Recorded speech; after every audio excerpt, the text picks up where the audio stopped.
महत्त्वाचा प्रश्न आहे। राज्यामध्ये परिस्थिती जर बघितली तर परभणी आणि काल बीडमध्ये घडलेल्या घटनेवरती त्या संबंधित आरोपीला माथे फिरू बोललं जाते आणि नागपूरमध्ये दंगल घडली त्यावेळेस आतंकवादी म्हणून घोषित केले होते।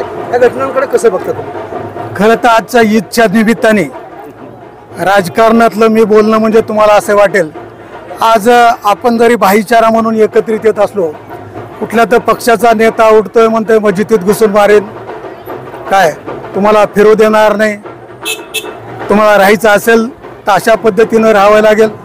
आणि तेच नेते पुन्हा येऊन जर आपल्याला समजा ईद मिलाप असेल किंवा ईदग्यावर येऊन भेटी देणं असेल, मला वाटतं जे पोटात आहे ते पोटात असलं पाहिजेत।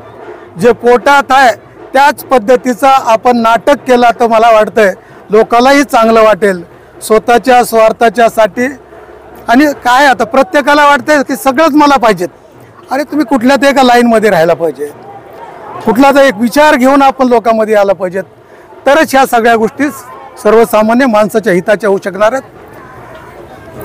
आपण जसं म्हणतो की आता अशी परिस्थिती झाली आहे, एक जणांना हिंदुत्वाचे गोडे गायचे, एक जणांनी पुरोगामी विचाराचे गोडे गायचे आणि भारतीय जनता पक्षाने ह्या दोघांनाही कामाला लावून आपलं राज्य करायचं, ही महाराष्ट्रातली खऱ्या अर्थाने आजची परिस्थिती आहे। आवाज बहुजनांचा।